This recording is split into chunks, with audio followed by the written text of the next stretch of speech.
saat kita gunakan panca indera yang diberikan dari Tuhan itu untuk berpikir. Ya. Pak Ustadz Hanafi, Siap. maaf saya potong dulu. Boleh. Ya, ini pertanyaan pacar saya yang kedua, maksudnya seperti ini kalau saya Pertanyaan kedua dari pacar Anda, bukan pertanyaan dari pacar Anda yang kedua. Emang pacar Anda dua? Diulang dong. Bang Handi, jangan gitu Bang Handi. Lanjut. Jadi gini, kalau di Kristen itu kan Allah itu kan berupa roh. Kalau di Muslim apakah Allah itu juga roh? Iya, Kayak ini diluruskan ini dulu, saya mau Ustaz. jawab. Izin Saya dulu, mau Ustaz. jawab pelan-pelan. Setengah detik, Tad. Siap. Kristen ini salah mempergunakan kata Allah. Mestinya Iya. Tuhan gitu loh. Silakan, Tad. Maaf. Makanya dari situ kan udah saya luruskan. Ya, Satata udah monitor. Silakan Satata. Dari tadi saya udah nyuruh Satata kemana? Mungkin kopi kali. Lanjut. Kalau Saya gitu nggak enak Ustadz gitu. Tahta, yang pertanyaan pertama aja dulu Pak Ustadz Tahta. Apanya? Ya, habis ini ya. Oke siap. Pertama gini, ketika kita ditanya oleh orang Kristen misalnya, apakah sama Tuhan yang dipahami Kristen dengan Islam? Tentu berbeda. Tapi kalau ditanya apakah sama Tuhan yang dikenalkan Yesus dengan Islam? Sama. Samanya di mana? Sama-sama mengajarkan samawi. Samawi itu apa? Sama itu langit. Tuhan ini ketika memperkenalkan dirinya tidak turun sendiri. Nah, kalau Tuhan turun sendiri bukan samawi namanya. Contohnya dewa-dewa. Ya, dewa itu turun ke dunia. Ya, nah ini bukan samawi. Tapi kalau ajarannya Musa, Yesus, Nabi Muhammad, samawi sama. Contohnya ibaratkan gini loh, samawi itu. Wahai Muhammad, kamu saya utus kepada siapa ya Allah? Kepada seluruh alam manusia, seluruh alam. Dalilnya mana? Wa ma arsalnaka illa rahmatan lil alamin. Nabi Muhammad diutus untuk seluruh alam. Terus ibaratkan gini lagi, apa tugas saya ya Allah? Ya kamu kenalkan ke seluruh manusia bahwa tidak ada Tuhan yang berhak disembah selain aku. Yang kedua, kamu harus mengaku bahwa kamu ini utusanku. Akhirnya dikenalkan oleh Nabi Muhammad, wahai manusia, bahwa Tuhan itu cuma Allah, la ilaha illallah, tiada Tuhan selain Allah. Dan aku ini utusannya Allah. Nah sama ketika Allah mengutus Yesus. Yesus kamu saya utus. Kepada siapa ya Allah? Kepada Israel. Dalilnya Matius 15:24. Apa tugas saya ya Allah? Kenalkan Yesus kepada umatmu bahwa tiada Tuhan selain aku.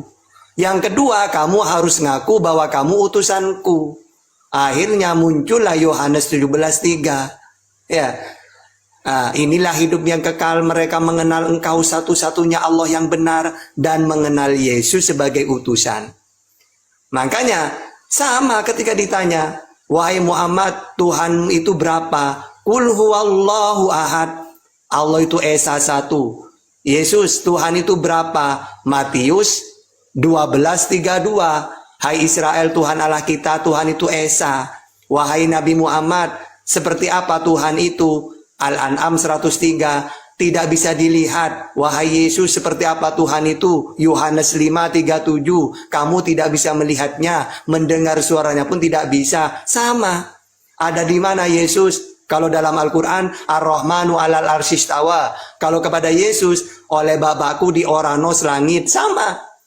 Terus kalau dikatakan, tapi kan dalam Kristen itu, Yesus itu anak Allah. Tahta. Anak itu sebutan untuk manusia pilihan. Bukan berarti Tuhan punya anak. Contohnya, Israel itu umat pilihan.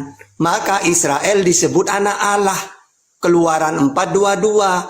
Salomo itu seorang nabi, berarti pilihan. Maka Salomo disebut anak Allah. 2 Samuel 7:14. Orang yang membawa damai disebut anak Allah. Matius 5:9. Orang yang dibimbing oleh roh Allah disebut anak Allah. Jadi bukan hanya Yesus anak Allah itu. Salomo disebut anak Allah. Orang yang membawa damai disebut anak Allah. Apa tahta anak Allah itu? Anak itu sebutan bagi umat pilihan atau manusia pilihan. Ketika Yesus disebut anak Allah, berarti Yesus ini manusia pilihan, sama seperti Salomo. Anakku, kata Tuhan. Salomo ini anakku. Maksudnya apa? Berarti Salomo ini nabi gitu loh. Sama seperti Yesus. Dia ngakunya seorang nabi. Markus 6 ayat 4. Jadi kalau ditanya, apakah sama Tuhan yang dipahami Kristen dengan Islam? Beda. Tapi kalau apakah sama Tuhannya Yesus dengan Tuhannya Islam? Sama. Gitu loh. Itu ya. Silakan, apa lagi pertanyaannya? Yang pertanyaan pertama Pak Ustadz, tentang apakah ajaran Yesus di Kristen dan ajaran Nabi Isa Al-Masih di Islam itu sama Oke. atau berbeda? Terima kasih Pak Ustadz. Sama. Masalah syariatnya setiap para nabi itu beda dalam ibadahnya. Kalau dulu orang Israel sholatnya 5 waktu. Nabi Muhammad 5 waktu. Dulu 3. Karena memang Nabi Muhammad itu dibully oleh orang Yahudi. Wahai Muhammad, katanya kamu ini utusan. Yang namanya utusan itu punya syariat sholat. Kamu saja tidak ada syariatnya sholatnya. Akhirnya Allah turunkan perintah sholat 5 waktu. Lebih unggul dari mereka. Begitu juga puasa. Nabi Muhammad awalnya tidak ada puasa wajib. Lalu kata orang Yahudi, kenapa tidak ada puasa? Katanya kamu utusan. Akhirnya Allah beri puasa lebih dahsyat lagi 1 bulan. Gitu ya. Makanya apa kata Yesus? Kalau agamamu tidak melebihi ahli Taurat, kamu tidak akan masuk kerajaan surga. Nah memang nabi-nabi samawi itu harus punya ibadah. Harus punya tempat ibadah, caranya beribadah kepada Allah harus ada itu. Makanya orang Yahudi 3 waktu. Kalau Islam 5 waktu.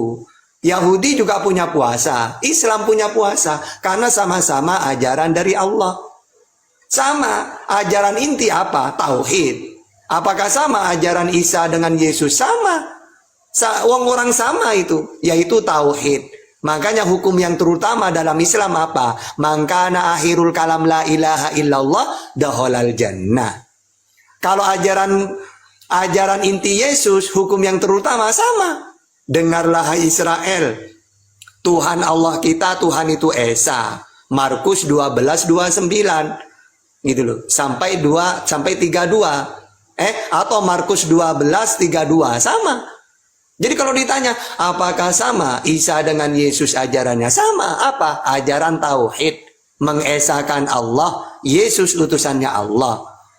Isa juga utusannya Allah sama. Mana ayatnya? Dalam Al-Quran utusannya Allah Ali Imran 49, As-Saff ayat 6, Al-Jufruf 59. Kalau dalam Bible Matius 19:24, Yohanes 17:9, Matius 19:28, KPR 13:23, Matius 2 ayat 6, Matius 10 ayat 3 sampai 6 sama. Karena memang ajaran para nabi itu ya sama. Ajaran intinya yaitu tauhid. Gitu ya. Silakan. Intinya luar biasa ya teman-teman. Inilah gunanya kita untuk menyampaikan kebenaran yang pasti benar. Artinya syariat dari para nabi-nabi itu pasti posisinya yang berbeda-beda, tapi melanjutkan. Contoh, Nabi Adam kan posisinya dia seorang nabi dan rasul, posisi nabi. Artinya dia nggak ada tetangga. Jadi syariatnya nggak ada tuh menghormati tetangga. Emang Nabi Adam punya tetangga? Ya karena nggak punya tetangga, jadi nggak ada syariat hukum untuk berbaik sama tetangga. Karena dia masih posisinya masih tihawa. Jadi syariatnya itu mengesahkan Allah. Lalu terus berlanjut kepada kehidupan manusia yang berkembang. Lalu disitulah ada posisi penambahan-penambahan. Tapi esensi daripada menyembah Tuhan yang esa tetap dari pertama kali Nabi Adam sampai Nabi Muhammad SAW. Tinggal posisi syariatnya itu dengan posisi lingkungan, situasi, berkembangnya manusia, dan posisi situasi sampai akhir zaman, termasuk Nabi terakhir untuk rahmatan lil alamin. Lanjut. Izin Tat. Kalau boleh saya kasih to the point 1 menit. Yang membuat ini sebenarnya kacau adalah terjemahan LAI. Kenapa demikian? Karena Kristen yang masuk di Indonesia ini itu terbungkus ke Islam-Islaman. Seandainya dari dulu LAI menerjemahkan dengan jujur apa adanya yang dibawa oleh Belanda berbau Roma, Saya rasa Andreas dan pacarnya itu dari dulu dia berpikir. Cuman karena di sana sampulnya Alkitab hampir sama Al-Quran, memang itu Al-Quran kok Alkitab itu. Penggunaan kata Allah tadi ini yang penting harus diluruskan. Bahwa Allah itu adalah bukan roh, Allah itu pencipta roh. Tapi di Bible itu Allah itu roh. Ini disalahgunain, membuat jemaatnya ini juga bingung. Allah kita, Allah Bapa, Allah Anak. Padahal di sana itu sebenarnya kalau mau beryunani, sebagaimana sumbernya, ya Theos Bapa, Theos Anak, Theos Roh Kudus. Atau kalau mau di Indonesia ya Tuhan Bapa, Tuhan Anak, Tuhan Roh Kudus. Allah itu nama, bukan gelar. Nah dipakai Kristen menjadi gelar, bingunglah itu jemaat-jemaatnya yang disodorkan doktrin dari Bapak Gereja. Untuk itu kesimpulannya adalah Allah itu adalah pencipta alam semesta. Nama sang pencipta, bukan gelar. Nah gitu ya DMIU sama Bro Andreas. Harus dipahami dulu basicnya di situ. Makasih, lanjut. Oke, terima kasih Pak Handi atas penjelasannya yang mengenai kalau di Kristen Pak Handi bilang itu gelar. Sebenarnya kita juga agak bingung ya, karena di Perjanjian Lama itu kan hanya mengenal Allah seorang, baru setelah di Perjanjian Baru kita mulai mengenal Yesus. Nah, kalau misalnya kita berpatok dulu nih sama Perjanjian Lama yang dimana kita mengenal Allah sebagai pencipta langit dan bumi beserta isinya. Kalau misalnya di Perjanjian Lama kita kan baru hanya mengenal Allah, sebelum di Perjanjian Baru kita dikenalkan oleh sosok Yesus sebagai anak Allah.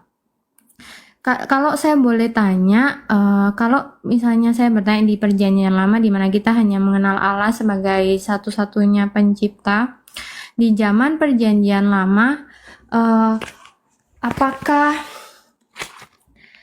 seperti nabi-nabi Musa atau yang lain itu, apakah dia juga percaya dengan Yesus setelah keluarnya Yesus di Perjanjian Baru? Atau sebelum mereka mengenal Yesus dia hanya percaya Allah satu-satunya? Itu yang Sebelum saya kau mau tanya. Ustaz, saya luruskan dulu. Perjanjian Lama itu hanya istilah orang Kristen. Oke. Sebenarnya itu Taurat itu atau tanah Taurat Nevi'im Ketuvim itu adalah perjanjian baru Bani Israel untuk kaumnya Musa dan kaumnya Nabi Isa alaihissalam atau kaumnya anaknya Bunda Maria. Jadi kalau ingin berpatokan di sana Anda harus menjadi Yudaisme. Jadi bukan untuk seluruh dunia, itu dulu dipikirkan. Nah, Kristen itu mengambil Islam, ambil di tengah-tengahnya di kamuflase, akhirnya jemaatnya bingung. Hanya agama Islam itu rahmatan lil alamin, seluruh umat manusia, pengajaran Nabi Muhammad SAW. Kira-kira begitu. Silakan Ustaz, lanjut. Nah, sebelum Ustadz Hanafi ya, jadi gini. Apakah seharusnya manusia itu mengenal Yesus? Iya. Karena dalam Islam juga harus mengenal semua para nabi. Makanya rukunnya iman itu beriman kepada semua para nabi. Nah, ini umat Islam juga harus tahu ya. Wajib itu. Walaupun tidak tahu urutannya. Sekarang gini, rukunnya iman percaya kepada nabi. Nabi yang wajib diketahui berapa? 25. Mulai dari Nabi Adam sampai Nabi Muhammad. Nah, walaupun tidak urut, tidak masalah. Yang penting hafal. Ya, siapa itu Zakaria? Ya Nabi. Ya. Nabi Zulkifli, ya Nabi. Kalau malaikat yang diimani 10, mulai dari malaikat Jibril sampai Malik Ridwan gitu ya. Ini harus tahu. Gitu loh. Nah, sehingga kalau ditanya umat Islam, apakah umat Islam itu harus tahu tentang Yesus? Iya. Ya, karena memang semua para nabi itu harus kita imani. Gitu loh. Qulu amanna billahi wa ma unjila ilaina wa ma unjila ila Ibrahim wa Ismaila wa Ishaq wa Yaqub wal asbati wa ma utiya Musa wa Isa wa ma utiya nabiyyuna min rabbihim la nufarriqu baina ahadin minhum wa nahnu lahu muslimun. Katakanlah hai orang-orang mukmin, kami beriman kepada Allah dan apa yang diturunkan kepada kami dan apa yang diturunkan kepada Ibrahim, Ismail, Ishak, Yakub dan anak cucunya dan apa yang diberikan kepada Musa dan Isa serta apa yang diberikan kepada nabi-nabi dari Tuhannya. Kami tidak membeda-bedakan seorang pun di antara mereka, dan kami hanya tunduk patuh kepadanya, Muslim. Makanya gini ya, saya contohkan Bang Andreas. Andreas ini dengan dia menjadi Muslim, tidak meninggalkan Yesus, justru tambah sayang kepada Yesus. Ya, imannya Bang Andreas ini dengan dia mu'alaf, maka dia semakin cinta ke Yesus. Tapi cintanya itu sesuai ucapan Yesus. Apa ucapan Yesus? Aku ini utusannya Allah untuk Israel. Matius 15:24. Aku ini seorang nabi. Markus 6 ayat 4. Aku ini penyampai firman. Yohanes 17:8. Tuhanku Allah. Hai Israel, Tuhan Allah kita, Tuhan itu Esa. Jadi dengan dia Islam dan berubah. Justru kalau Bang Andreas mentuhankan Yesus, gak ada dalilnya. Ada nggak Yesus mengatakan, hai Israel, Tuhan itu aku? Gak ada. Jadi dengan Bang Andreas itu menjadi Muslim, maka imannya Bang Andreas cocok dengan apa yang disampaikan oleh Yesus. Siapa Yesus ngakunya? Nabi, utusan Tuhan untuk Israel, penyampai firman, mentuhankan satu-satunya Allah yang benar. Ya, jadi jangan dianggap dengan dia menjadi mu'alaf seakan-akan meninggalkan Yesus. Tidak. Justru imannya Bang Andreas dengan dia mu'alaf, semakin dia kenal Yesus, memuliakan Yesus. Mau pakai Quran atau Bible sama. Gitu ya. Lanjut, silakan. Ya, baik, Pak Ustadz Tata, terima kasih atas penjelasannya. Mungkin itu aja sih yang mau saya tanyain sebetulnya. Tapi kalau misalnya ada penjelasan lain, saya juga tertarik untuk mendengarnya. Iya, kecuali Mbak Yu ya. Kecuali Bang Andreas ini dengan menjadi Muslim, lalu tidak percaya sama sekali ke Yesus, meninggalkan Yesus, baru ini salah. Ini enggak. Justru dengan dia menjadi Muslim, maka dia beriman kepada Yesus sesuai ucapan Yesus malah. Ya. Karena Yesus tidak pernah mengaku mengenalkan dirinya Tuhan, tapi utusan Tuhan. Sama seperti Nabi Muhammad, seperti Musa. Apa itu utusan? Kalau dalam Al-Quran, penyampai firman. Nabi Muhammad penyampai firman. Mana dalilnya? Wa ma yantiqu anil hawa in huwa illa wahyu yuha. Apa artinya utusan dalam Bible? Penyampai firman. Mana dalilnya? Yohanes 3:34. Sama. Gitu. Oke, lanjut. Kalau saya cuman bikin nikmat aja malam ini tentang nama-nama nabi, Ustaz Tahta, sambil ya refreshing sedikit lah. Kalau kita di dalam Aqidatul Awam kan tuh ada tuh Ustaz Tahta. Tafsilu khamsatin wa isrina lazim kulla mukallafin fahaqqiq wa ghatanim hum adamun idrisun nuhun huduma Saleh wa Ibrahimu kullun muttaba Lutun wa Ismailu Ishaqu kada Yaqubu Yusufu wa Ayyubu tada Syu'aibu Harun wa Musa wal Yasa' Zulkifli Dawudu Sulaimanu taba Ilyas Yunus Zakaria Yahya Isa wa Taha Khatimun Dagaya. Terakhir baitnya alaihimus salatu wassalamu wa alihim madamatil ayyamu. Itu biasanya untuk teman-teman yang mukallaf itu yang diwajibkan. Diartikan, wajib di situ coba. Oh ya, tafsilu khamsatin bermula percayanya 25 rasul, khamsina isrina lazim, itu wajib. Kullu mukallafin, bagi tiap-tiap orang mukallaf, artinya orang-orang yang sudah posisi mengerti, memahami, pahakki waqtamin, maka yakinkanlah dengan dan peliharalah. Ya, jadi disuruh memahami dan pelihara nama-nama ini. Mereka adalah siapa? Adam, Nabi Adam, Nabi Idris, Nuh, Nabi Nuh, Nabi Nuh, serta Saleh, Nabi Saleh, wa Ibrahim, Nabi Ibrahim, kullun muttaba, semuanya diikuti dan lanjut kepada Lutun Nabi Lut, wa Ismail Nabi Ismail, Ishak Nabi Ishak, kada begitu juga Yakub Nabi Yakub, Yusuf Nabi Yusuf, wa Ayyub tada Nabi Ayub, ya Ayub yang mengikuti, Syuaibun yaitu Nabi Syuaib, Harun Nabi Harun, wa Musa Nabi Musa, wal Yasa Nabi Ilyasa, Dzulkifli Nabi Dzulkifli, Daud Nabi Daud, Sulaiman Nabi Sulaiman, ittaba mengikuti juga Ilyas Nabi Ilyas, Yunus Nabi Yunus, Zakaria Nabi Zakaria, Yahya Nabi Yahya, Isa Nabi Isa, wa Taha, dan ini Nabi Muhammad SAW disebut Taha juga. Khatimun da'ghayah, penutup para nabi ya, tinggikanlah ya, dan tidak tinggalkanlah keraguan, artinya da'ghayah itu tinggalkan keraguannya, supaya kita meyakini bahwa penutup para nabi, jadi nggak ada lagi nabi akhir ya, lagi nabi luga itu berarti bohong itu. Alaihi wassalatu wassalam, mudah-mudahan tetap ya mereka itu serta rahmat dalam salam, wa alihim, dan juga keluarganya, madamatil ayyam, sepanjang hari. Wallahu taala alam bisawab. Gitu kakakku, lanjut. Oh Ya, itu. ya, tadi saya sempat dengar Pak Ustadz Tata menyebutkan ada 10 nama malaikat. Kalau boleh tahu tuh siapa aja namanya, Pak Ustadz?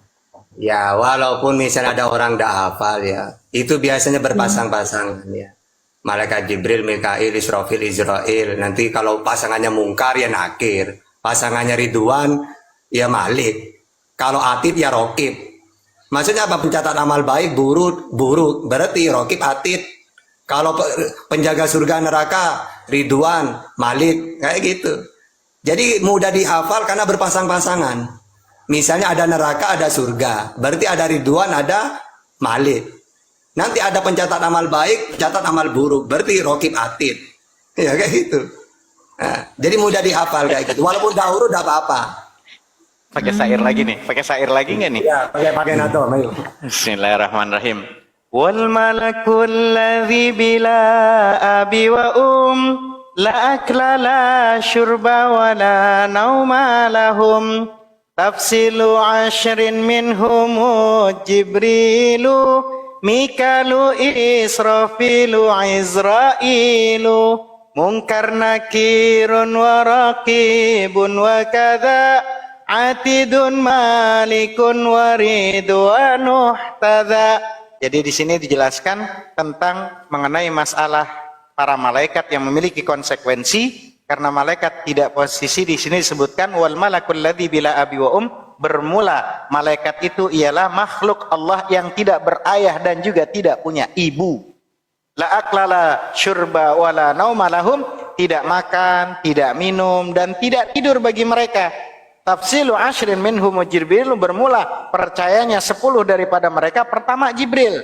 Nah, di sini kita langsung singkat. Malaikat Jibril tugasnya apa? Penyampai wahyu.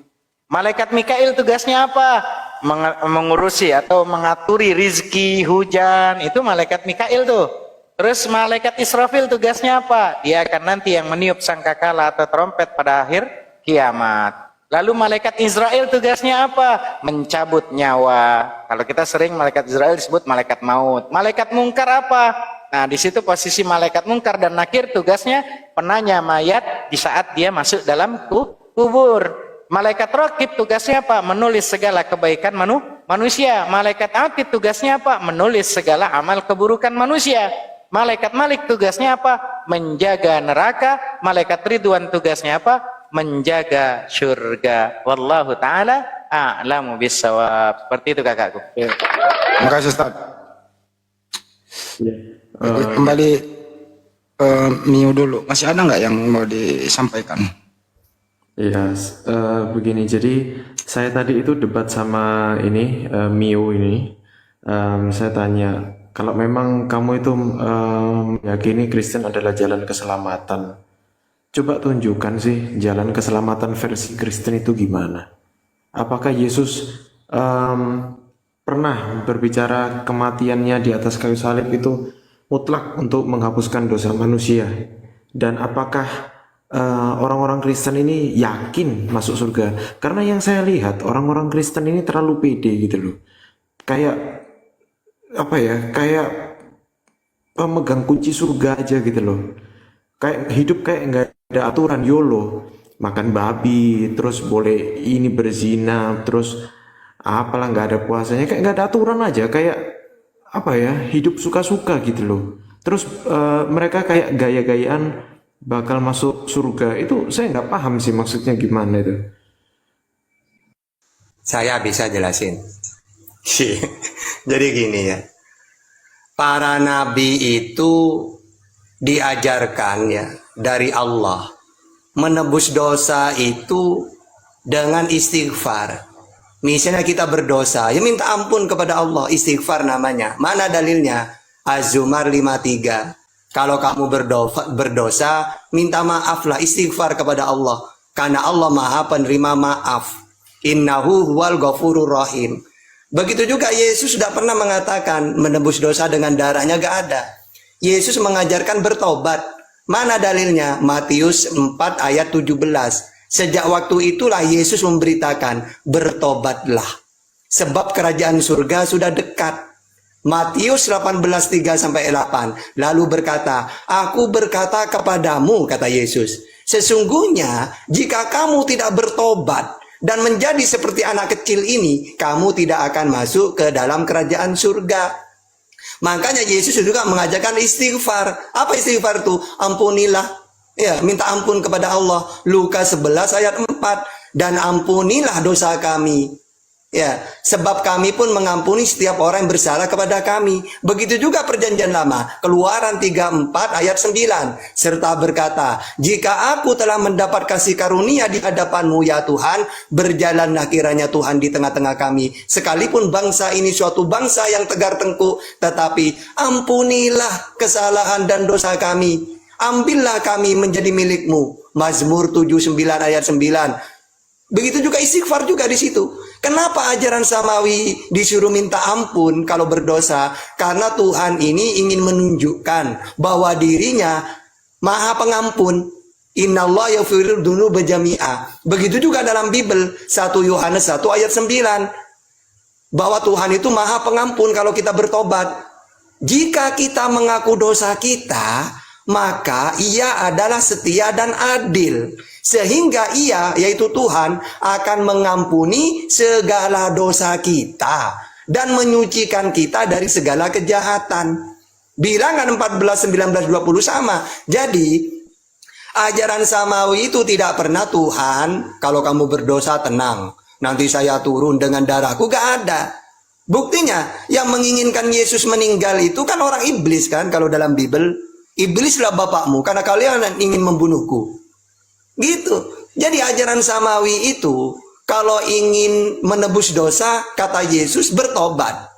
Yang kedua, kalau kamu ingin hidup kekal di surga, kata Yesus, inilah hidup yang kekal di surga, kekal, yaitu mengenal satu-satunya Tuhan yang benar, yaitu Allah, dan mengenal Yesus sebagai utusan. Begitu juga ajaran Islam. Kalau kamu ingin kekal di surga, mangkana akhirul kalam la ilaha illallah dakhalal jannah.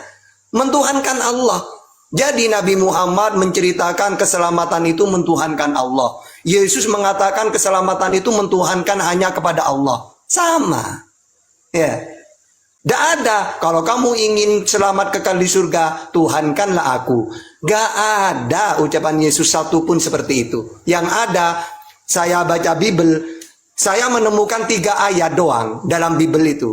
Bahwa keselamatan di surga itu cuma mentuhankan Allah dan mengakui Yesus sebagai utusan. Mana dalilnya? Matius 19, 16, 17, Yohanes 5, 24, Yohanes 17 ayat 3. Selain itu gak ada sudah. Gitu ya. Silakan.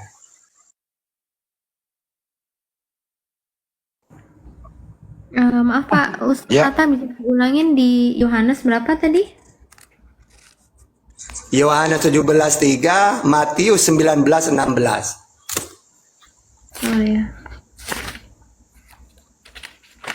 Kayaknya buka Alkitab dia Pak Ustaz.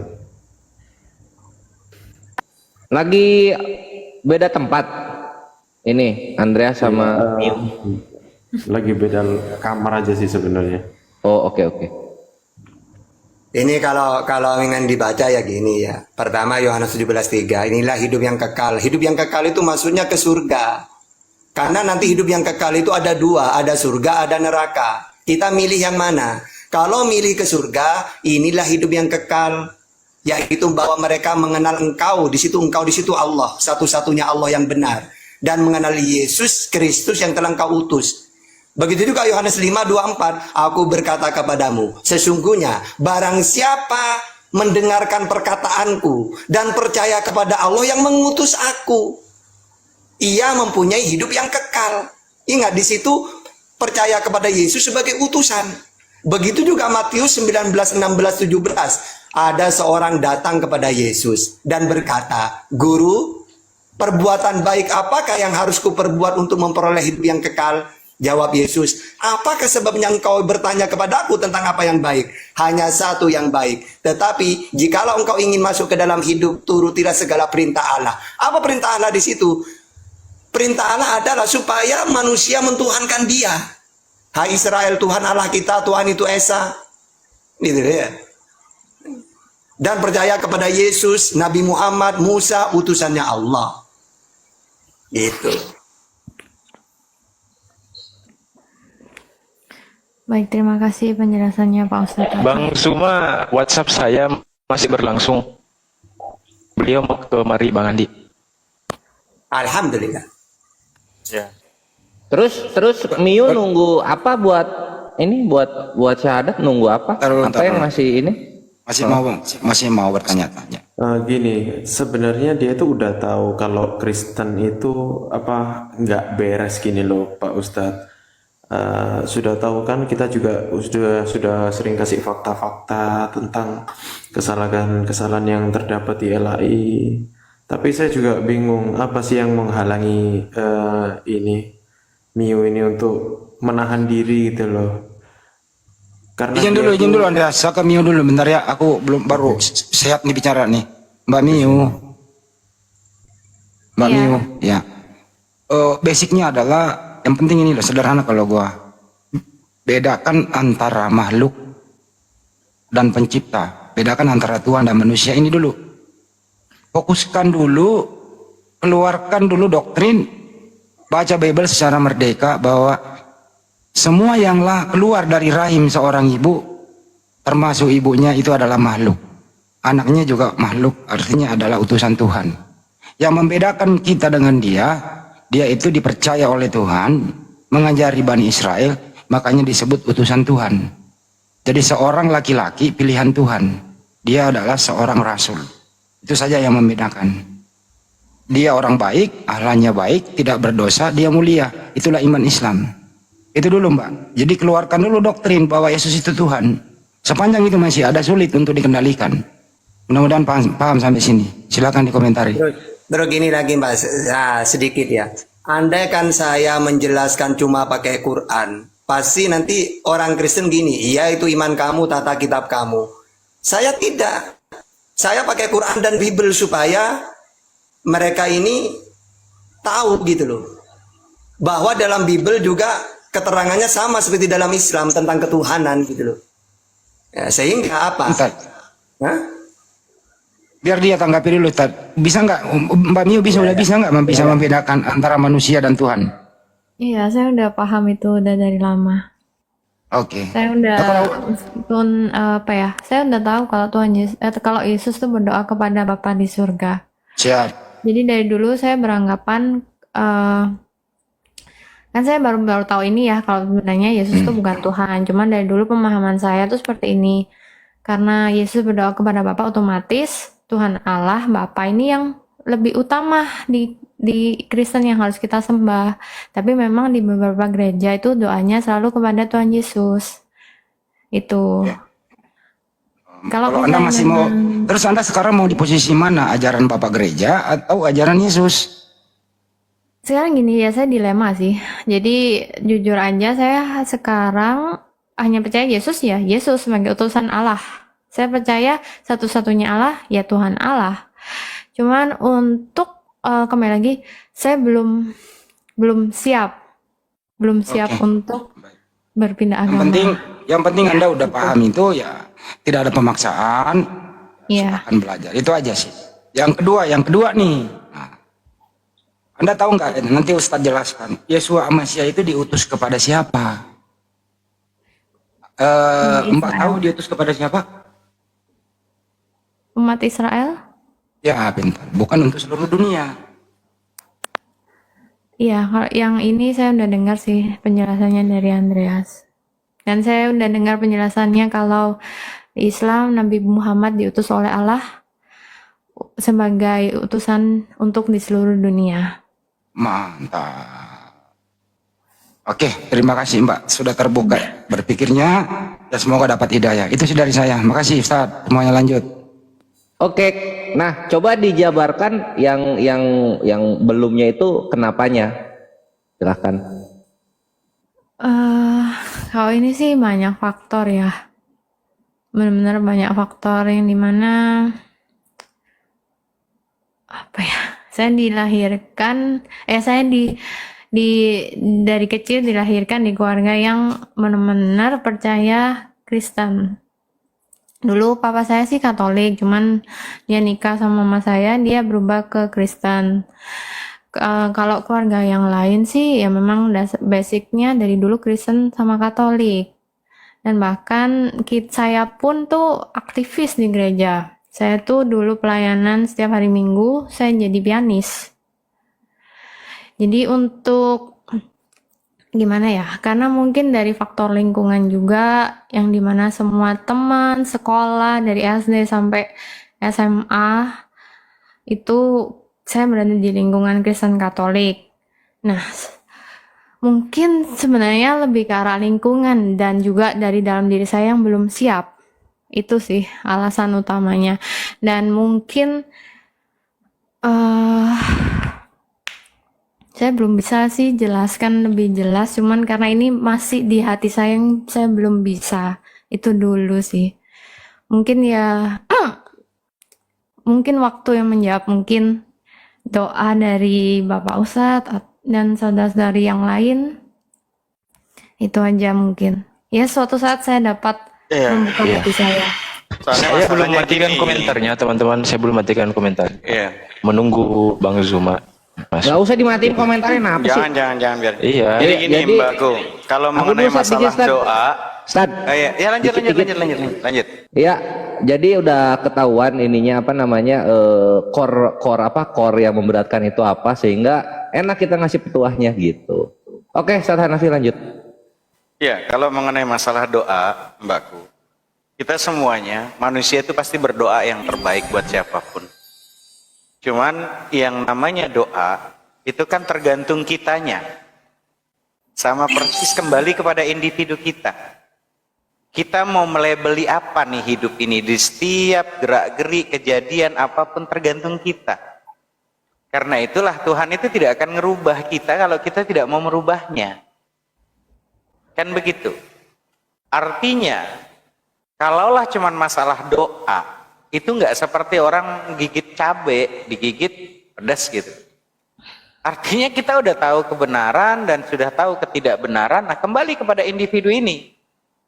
Karena saya selalu bilang sama Bang Andres, bahkan teman-teman yang hampir berapa puluh yang di Komal ini dia itu login, saya bilang konsekuensinya harus Anda terima. Ketika Anda posisinya masih bukan Islam, maka posisi Anda mau melakukan apapun silahkan. Ya, silahkan. Anda mau melakukan apapun silahkan, nggak ada larangan. Tapi ketika Anda posisi Muslim, maka sejatinya orang-orang yang ngaku Muslim, ya, itu di situ banyak larangan dan juga perintah. Tapi ingat, Tuhan itu memberikan larangan dan perintah itu bukan untuk Tuhan. Ya.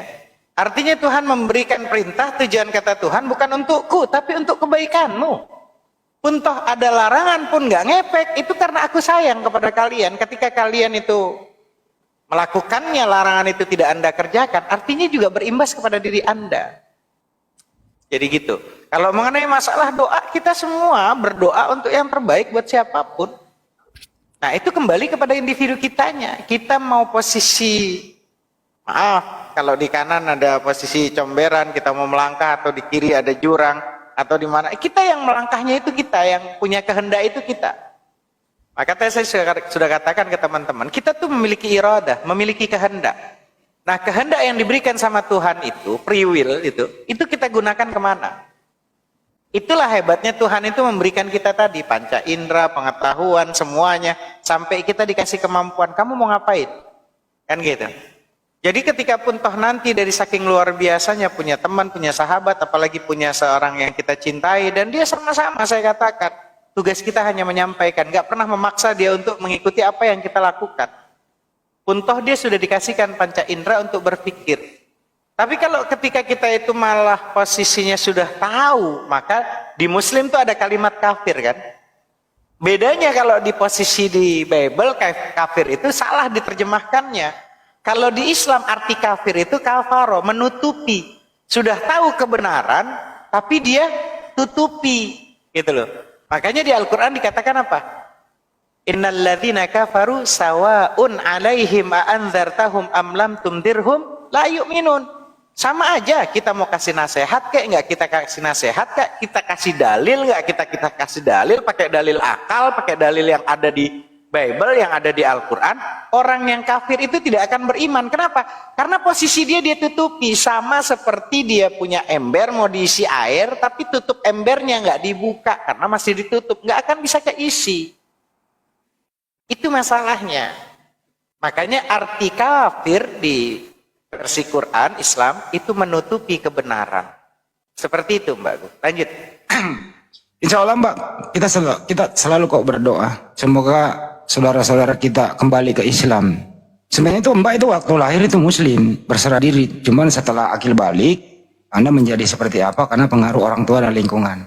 Jadi insya Allah semua ini mendoakan Mbak kembali ke Islam sebagaimana dulu Mbak dilahirkan seperti bayi. Karena kalau Mbak sudah mengucapkan 2 kalimat syahadat, Anda itu seperti bayi, dosanya dihapus, amal-amal kebaikannya dulu terbawa. Doa kami menyertai Mbak kira-kira itu. Ada lagi Mbak yang mau ditanyain? Iya, baik, terima kasih. Mungkin itu saja sih yang mau saya tanyain. Tunggu Bang Jumai dulu ya. Ya itu aja sih Mbak pesan kami di sini. Kalau sudah Anda tahu membedakan yang mana pencipta, yang mana ciptaan, yang mana Tuhan, yang mana utusan Tuhan, terus ya tinggal melangkah bagaimana Anda ke keluarga. Memang sih kalau memeluk Islam itu jangan Anda langsung bahagia. Cobaannya pasti ada bertubi-tubi. Banyak kaum mualaf. Jadi usir dari keluarganya, tapi Allah tidak bisa bertahan. Allah Maha Tahu, Allah Maha Penyayang. Yang penting silakan berpikir. Keluarga memang harus diprioritaskan. Untuk itu setelah Bang Andreas memeluk Islam, Anda harus lebih baik dari yang sebelumnya. Tunjukkan sama mereka Islam tuh kayak gini, ajarannya kayak gini. Saya nggak mabok-mabokan, saya non alkohol, saya nggak mau berzina. Ada perintah dalam Al-Quran seperti itu. Itu aja kira-kira Mbak. Betul. Iya, Saya ini Dinda Andreas, ada statement kamu yang sempat terlupakan tadi, yang dibicarakan ke saya.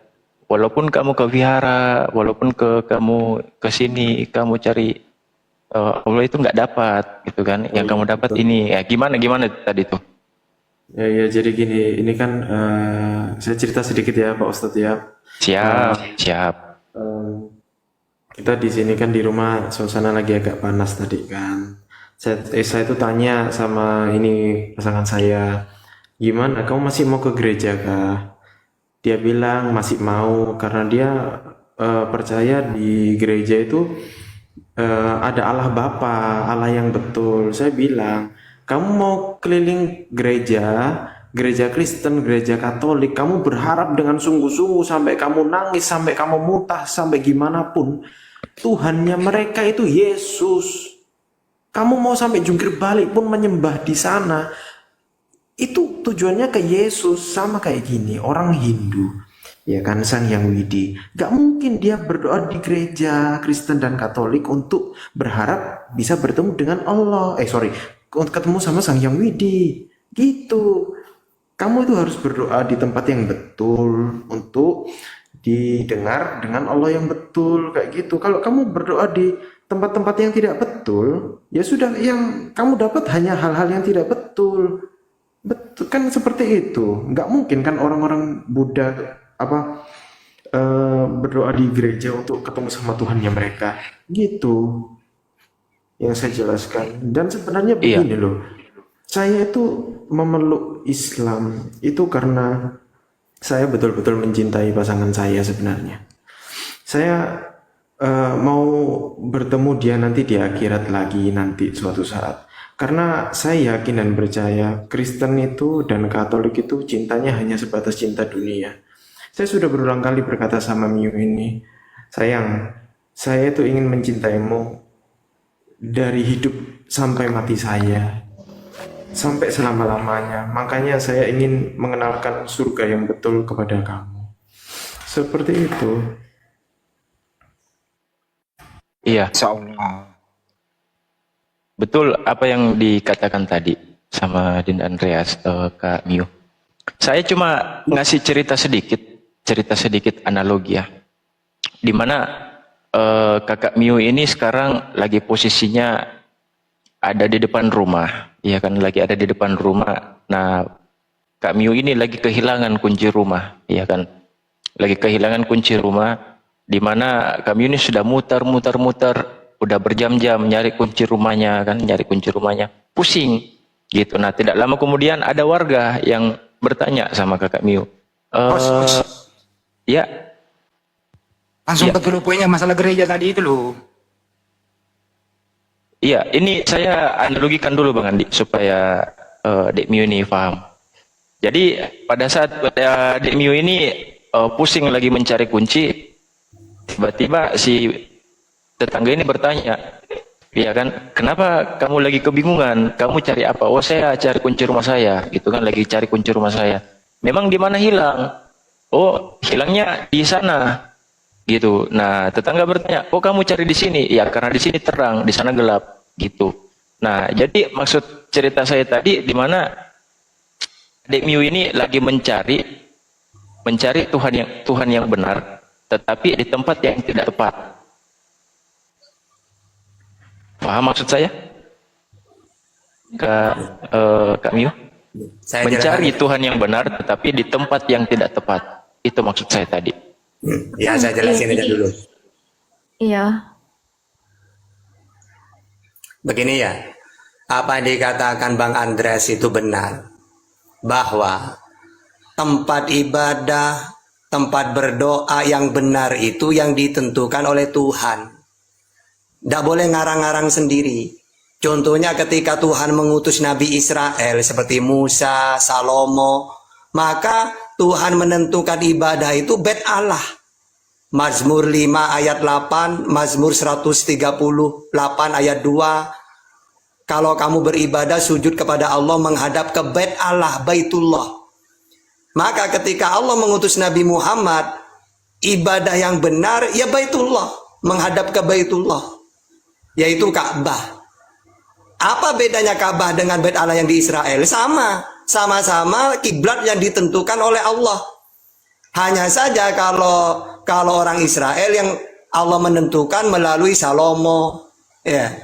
Tapi kalau Ka'bah perintah Allah juga, karena Ka'bah ini yang membangun kakeknya Salomo ke atas, yaitu Abraham. Mana dalilnya? Wa id yarfa'u Ibrahim. Dan ingatlah ketika Allah mengutus Ibrahim untuk yarfa'u, meninggikan Ka'bah. Jadi Ka'bah itu dibangun oleh kakeknya nabi-nabi Israel, yaitu Abraham. Ya, jadi kita kalau ingin beribadah ke tempat yang benar, yaitu tempat yang ditentukan oleh Tuhan. Gitu loh. Misalnya saya ke kuil, ke gereja, ada nggak perintah Tuhan itu? Kalau kamu ingin beribadah ke gereja sambil nyanyi-nyanyi, ada nggak dalilnya? Nggak ada. Sehingga Bang Andreas itu benar itu. Bahwa ibadah yang benar itu yang ditentukan oleh Tuhan gitu loh. Kalau Islam Baitullah, yaitu Ka'bah. Kalau orang Israel Bait Allah, Baitullah juga namanya. Itu ya. Oke, lanjut. Ada sedikit Bang Andreas. Saya Iya, ingat kita pernah diskusi pada waktu itu Bang Andreas, entah di komalnya siapa. Kalau nggak salah masih pagi ya Bang Andreas, tentang mengenai masalah pasangannya Bang Andreas, betul nggak? Dan banyak di situ komentar itu ratusan orang juga yang bilang, udahlah masih ada pasangan yang lain, betul? Iya betul. Yang Di lebih situ Islam. iya, Dan saya di kasih situ- masukan apa? Saya masukkan apa? Jangan tinggalkan.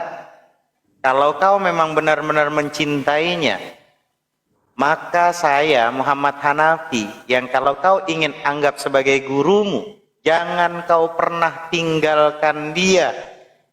Karena bagi saya selalu katakan kepada Bang Andreas dan seluruh sahabat-sahabat santri, selamat tinggal hanya untuk mereka yang mencintai dengan matanya. Karena bagi mereka yang mencintai dengan hati dan jiwanya, itu tidak ada yang namanya perpisahan. Hati dan jiwa itu tidak mengenal perpisahan fisik, kawan. Sejauh apapun dirimu, engkau tetap ada dalam diriku, maka bagi saya selalu saya katakan, selamat tinggal itu hanya untuk mereka yang cintanya hanya dengan matanya. Jadi kalau kau memang benar-benar cinta kepadanya, selamatkan dia. Kalau kau dapat makanan nikmat, ajak dia untuk merasakan itu.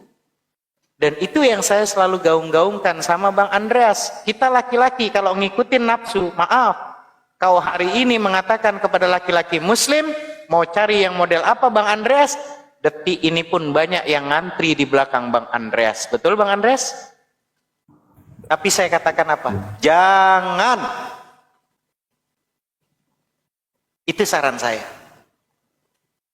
Karena dia adalah berharga untukmu dunia dan akhirat, dan Islam mengajarkan jangan sampai kau sia-siakan wanita yang pernah bersamamu dan perjuangkan dia untuk selamat dunia dan akhirat. Betul Bang Andreas? Betul Pak Ustadz. Itu saja sih dari saya. Lanjut guru-guru teman-teman yang lain. Makanya saya ini ingin sekali memperkenalkan pasangan saya ini Tuhan yang betul, biar nanti dia ini bisa menyembah dengan Tuhan yang betul. Kita punya anak juga, keturunan juga menyembah Tuhan yang betul, sampai suatu ketika nanti kita berpulang juga kita kembali bersama, bertemu kembali di akhirat nanti sebagai keluarga yang utuh tak terpisahkan. Itu sebenarnya tujuan saya mengenal Islam, untuk memberitakan Islam ke pasangan saya. Karena apa sih yang saya lakukan di dunia ini? Ya untuk dia ini saja sebenarnya. Saya nggak merokok, saya nggak judi, saya nggak berbuat aneh-aneh, saya nggak main cewek, saya lakukan apa-apa ini ya demi pasangan saya. Saya cuma ingin selalu bersama pasangan saya sampai kapanpun. Itu saja. Masya Allah, ada Bang Suma. Siap. Assalamualaikum. Assalamualaikum warahmatullahi wabarakatuh. Bang Imo yang kami hormati dan cintai. Mantap. Beautiful. Aku masuk dikit ya. Miu, dengerin Miu. Iya. Miu dengerin. Lihat betapa cintanya itu Gusion. Gusion ini jungler dia kepada Miu gitu. Dan yang menarik, Tuhan yang Maha Benar menjanjikan kepada seluruh insan manusia bahwa hubungan kalian itu enggak dipisahkan oleh maut, tapi berlanjut sampai surga. Masa nggak mau yang kayak gitu, Miu? Itu sudah. Silakan Gurunda. Iya. Maaf tadi Dinda Natalia, Masya Allah, beliau nelpon terus. Bilang sudah ada pakarnya di atas, ada guru-guru kita. Enggak Bang, ke atas juga karena dicariin katanya. Udahlah, gabung di sini ya. Mohon maaf kalau misalnya saya mengganggu suasana. Nah ini saya tidak mengikuti perkembangannya. Sudah sampai di mana? Oh, ini Gurunda, ini. Jadi alasan yang paling membuat susah untuk hijrahnya kepada Islamnya itu keluarga, gitu. Lanjut. Masya Allah. Oke, baik. Tapi udah yakin bahwa Rasulullah itu adalah Nabi? Belum? Nabi Muhammad SAW maksudnya. Silakan Miu. Gimana pertanyaannya Bang Suma? Udah yakin atau sudah ada sedikit iman, kepercayaan kepada baginda Rasulullah Muhammad SAW? Atau memang belum sama sekali, lantas kemudian keluarga yang dijadikan sebagai alasan utama? Jadi begini, dari dulu kan di Kristen kita selalu dibilangin ya sama Pak Pendeta kalau Allah Tritunggal, Allah Bapa, Allah Putra, dan Allah Roh Kudus. Cuman yang saya yakini secara pribadi saya baca di Alkitab kalau Yesus berdoa kepada Bapa. Waktu Yesus disalib pun dia juga berdoa kepada Bapa.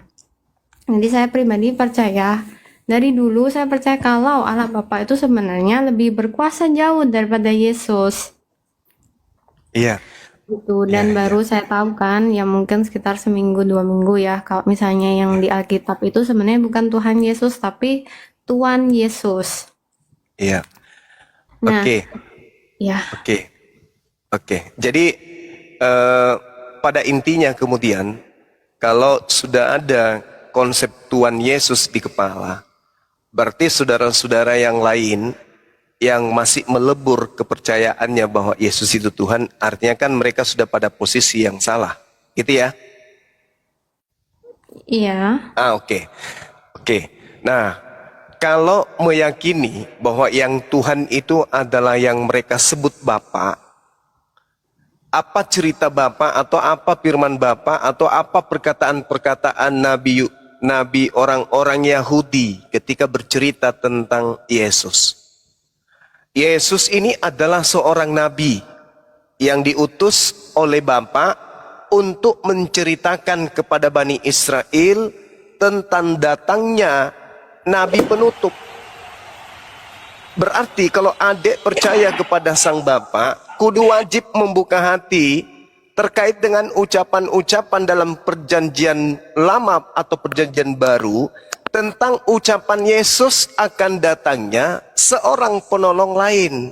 Berarti ada runutan daripada pengutusan para nabi yang diutus oleh sang Bapa. Contoh nih. Kita diskusi bicara sederhana aja dulu. Ketika berbicara mengenai Al-Quran, ini rananya langsung. Saya sampaikan bahwa dalam Al-Quran surah As-Saff, di situ Nabi Isa, ini kita berbicara Nabi Isa dulu, baru nanti kita bicara mengenai Yesus. Dikatakan begini, A'udzubillahi minasyaitonirrajim. Wa iskal Isa banu Maryam, ya Bani Israel, inni rasulullahi ilaikum, musaddiqan lima baina yadai, minat Taurah, wa mubashiram birasuli ya'ti min ba'dismuhu Ahmad. Jadi beliau, Nabi Isa, datang mengajarkan kemudian orang Yahudi ahli Taurat untuk kembali kepada Taurat dan mempersiapkan diri bahwa kelak akan datang seorang nabi setelah beliau bernama Nabi Muhammad. Itu dulu poinnya. Al-Quran ini apakah pepesan kosong atau memang ada cerita itu di dalam Bible? Kalau ada, maka mari kita cari. Mata kita tertuju kepada Yeremia 28 nomor 9. Di sini jelas dan tegas dikatakan, tetapi mengenai seorang nabi yang bernubuat tentang damai sejahtera, jika nubuat nabi itu sudah tergenapi, maksudnya sudah terjadi, benar-benar sudah terkabulkan, maka barulah ketahuan nabi yang tadi ditolak oleh umatnya bahwa ternyata nabi itu benar-benar adalah utusan Tuhan. Maksudnya apa ini? Maksudnya gini, Tuhan di dalam kitab Yeremia ratusan tahun sebelum Yesus mengatakan kepada Nabi Yeremia mengenai seorang nabi yang bernubuat tentang damai sejahtera. Jika nubuat nabi itu digenapi, maka barulah ketahuan bahwa nabi itu benar-benar diutus oleh Tuhan. Berarti nabi yang bernubuat tentang shalom, pada saat dia datang ke atas bumi kepada umatnya, nabi ini ditolak. Pertanyaan kita nih, pertanyaan saya, apakah Yesus ketika datang di tengah-tengah Bani Israel, ditolak Bani Israel atau diterima sebagai nabi selayaknya Nabi Musa? Coba kita jujur. Ditolak. Ditolak. Ditolak. Apakah kemudian orang Kristen, orang Hindu, orang Buddha datang menguatkan kembali kepada ahli Taurat? Wahai ahli Taurat, Yesus yang kalian tolak itu adalah nabi. Ada enggak upaya dari Kristen secara keyakinan, secara aliran kepercayaan? Wahai orang Yahudi, yang kalian tolak itu adalah nabi. Enggak ada. Kenapa? Karena bagi Kristen Karena Yesus bagi Kristen adalah Tuhan. Tidak mungkin orang Kristen datang ke Yahudi di sinagoge tempat ibadah orang Yahudi mengatakan, wahai saudara-saudara, rabi-rabi, imam-imam, ahli Torah, orang Farisi, dengarlah oleh kalian, Yesus yang kalian tolak itu adalah Nabi. Kenapa para pendeta pastor tidak ke situ? Kenapa? Kenapa justru Islam yang datang mengajarkan kepada ahli Taurat orang Yahudi dan Nasara, wahai Bani Israel, sesungguhnya orang yang lahir tanpa ayah yang diutus kepadamu itu adalah Nabiullah wa Rasulullah. Maka Yeremia mengatakan, apabila seorang nabi yang bernubuat tentang damai sejahtera, jika nubuat nabi itu digenapi, maksudnya ramalan Yesus itu digenapi, maka barulah ketahuan bahwa Yesus itu ternyata benar-benar diutus oleh Tuhan. Sekarang, siapa yang menggaungkan bahwa manusia yang lahir tanpa ayah di tengah-tengah Bani Israel itu adalah nabi kepada Bani Israel? Kalau dalam Al-Quran, Inni Abdullah atani al-kitaba wa ja'alani nabiyyan. Setiap bertemu orang Yahudi, wahai Yahudi, Yesus yang kalian tolak itu adalah Nabiullah. Orang-orang yang bertemu dengan baginda Rasulullah Muhammad sallallahu alaihi wasallam, Yahudi dan Nasara, pada saat itu beriman kepada ajaran Rasulullah bahwa ternyata yang ditolak oleh nenek moyang kita itu, menurut Nabi ini, yaitu Nabi Muhammad, beliau adalah Nabi dan Rasul. Mereka pelajari Bible, plak. Ternyata bertaburan data di dalam Bible bahwa Yesus itu adalah Nabi. Bahkan Yesus sendiri mengaku Nabi, mengaku Rasul. Nah ini penggenapannya. Di mana Nabi itu? Tetapi mengenai seorang Nabi yang bernubuat tentang tentang damai sejahtera, kita lihat di dalam pengajaran Yohanes 14 nomor 27. Apa kata Yesus? Damai sejahtera kutinggalkan bagimu.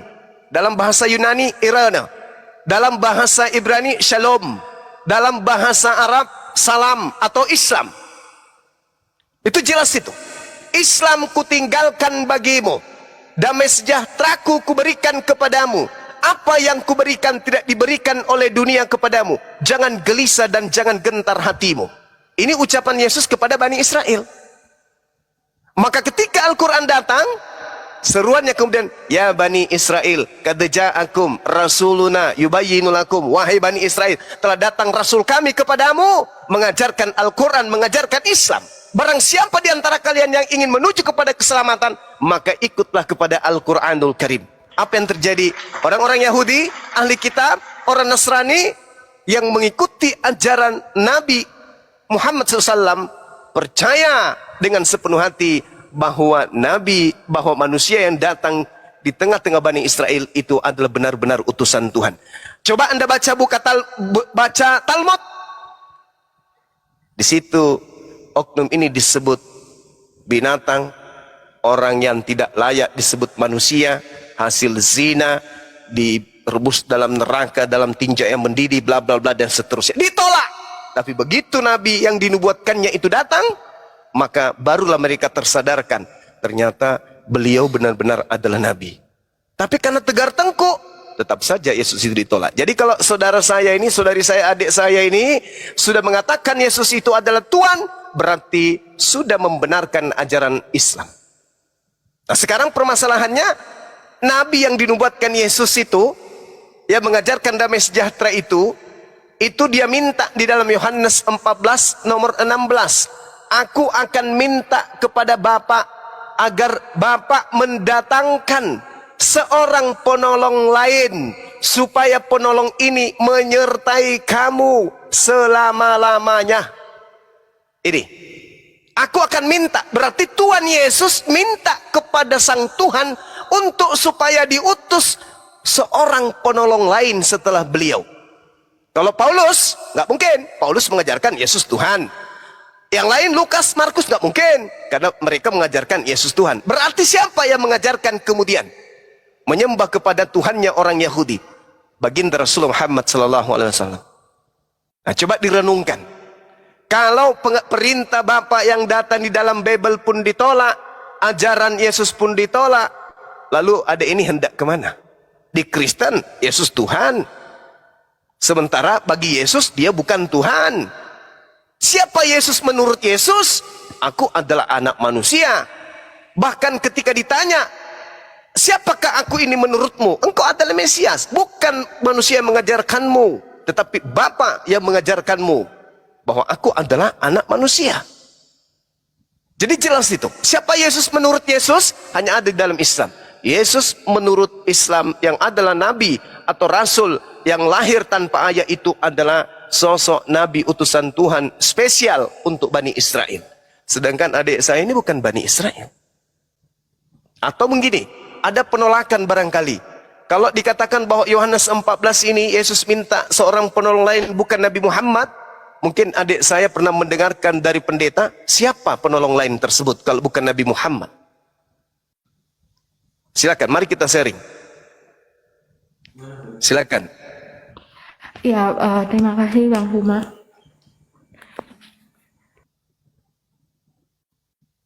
Ya, Gini silakan Dek. Iya. dia masih gimana ya? Dia masih ada kesibukan, tapi dia masih mendengarkan kok Bang Suma.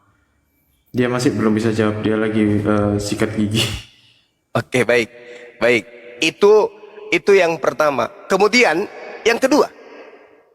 Yesus mengatakan dalam Matius 5 nomor 20. Jika hidup keberagamaan kalian tidak lebih baik dari ahli Taurat, kalian tidak akan masuk ke dalam surga.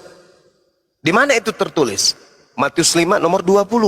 Sekarang mari kita lihat dari aspek ketuhanan, dari aspek kenabian, dari aspek kitab suci, dari aspek ibadah. Mana yang lebih baik dari ahli Taurat? Islam atau Kristen?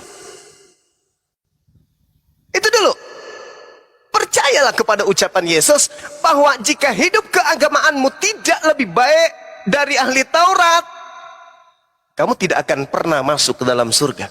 Nah sekarang tengoklah. Dari segi agama umat Islam itu, dari segi ibadah,